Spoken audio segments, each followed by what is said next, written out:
morning, friend. Welcome to the video tutorial of Clotixa 6 pager IVF Gynec LBL.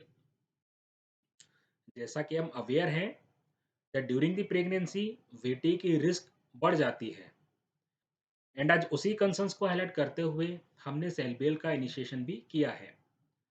जैसे कि आप देखेंगे on the first page we have highlighted that pregnancy and puerperium are well established risk factor for VT. How these pregnancies are associated with the VT?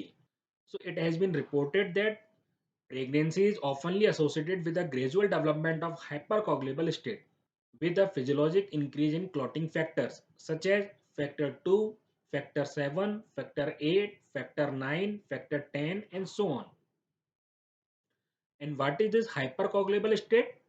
Hypercoagulable state को consider करते हैं generally antithrombin 3 deficiencies, protein C deficiency, protein S deficiency and factor 5 leading deficiency and so on. So since these deficiencies are there due to hypercoagulable state and जो clotting factor हैं उनका भी increasement हो रहा है during the pregnancy.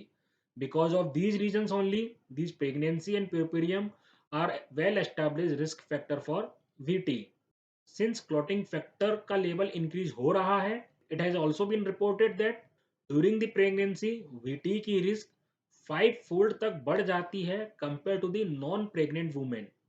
And अगर हम बात करते हैं पोस्टपार्टम स्टेज में तो ये रिस्क अराउंड 30 टू 60 फोल्ड तक बढ़ जाती है। So now we are aware that why this pregnancy and puerperium stages are well established risk factor for VT. Dear friends, जब हम बात करते हैं रिस्क फैक्टर की तो RCOG Royal College of Obstetrician and Gynaecology ने कुछ रिस्क फैक्टर आइडेंटिफाई किए हैं फॉर दी वीटी। जैसे कि पेशेंट की ओबेसिटी, अगर पेशेंट का BMI more than 30 kilogram each metre square है, पेशेंट की एज मोर देन 35 ईयर्स, अगर पेशेंट को करेंटली प्री एक्लेम्सिया कंडीशन है। What is pre eclampsia? It's a hypertension condition during pregnancy. Parity more than 3 और equal to 3। What is parity? Number of pregnancies, अगर patients को already 3 या उससे ज्यादा pregnancies हो चुकी हैं तो that is also a risk factor for VT as पर the RCOG. And multiple pregnancies, अगर वुमेन को एक से ज्यादा प्रेगनेंसीज हैं that is also a risk factor for VT as per the RCOG. So these are the risk factor have been identified by the RCOG for VT. Friends, RCOG also recommend LMWH as a prophylactic therapy for the antenatal period and postnatal period. अगर हम बात करते हैं antenatal period की तो अगर 4 या उससे ज्यादा रिस्क फैक्टर हैं फॉर वीटी तो एज पर RCOG throughout the antenatal period LMWH as a prophylactic recommend किया गया है। वहीं पर अगर 3 रिस्क फैक्टर वीटी के प्रेजेंट्स हैं वहां पर आरसीओजी ने LMWH को एज ए प्रोफाइलेक्टिक रिकमेंड किया है फ्रॉम 28 वीक्स ऑनवर्ड। फ्रेंड्स, ये तो रहा एंटीनेटल पीरियड के लिए। नाउ पोस्टनेटल पीरियड, अगर वीटी के रिस्क फैक्टर 3 या उससे ज्यादा प्रेजेंट हैं देन आरसीओजी ने LMWH को as a prophylactic for 6 week के लिए रिकमेंड किया है। Friends, moving to the IVF segment, जैसा कि हम अवेयर हैं दैट आईवीएफ के साथ भी वीटी की रिस्क काफी ज्यादा होती है एंड रिपीटेड आईवीएफ फेलियर उन वुमेन्स के अंदर जो कि आईवीएफ थेरेपी को ले रहे हैं, अब अराउंड 10% वुमेन के अंदर रिपीटेड आईवीएफ फेलियर को रिपोर्ट किया गया है। What is repeated IVF failure? लगातार 3 बार गुड क्वालिटी के एम्ब्रियो ट्रांसफर करने के बाद भी अगर आईवीएफ साइकिल कंप्लीट नहीं होती है that is called repeated IVF failure. And friends, it has also been reported that infertility in women is often accompanied by a hypercoagulable state.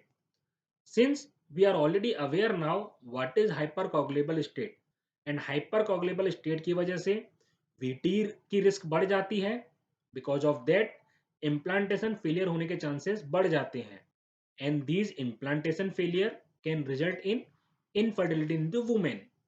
And friends, we are also aware that womens जो IVF treatment लेती हैं वो hormonal therapy पर भी होती हैं, and due to this hormonal therapy it can enhance the hypercoagulable state in the infertile women, and due to this VTE की risk भी 2 to 3 fold बढ़ जाती है, which can again leads to unsuccessful IVF cycle.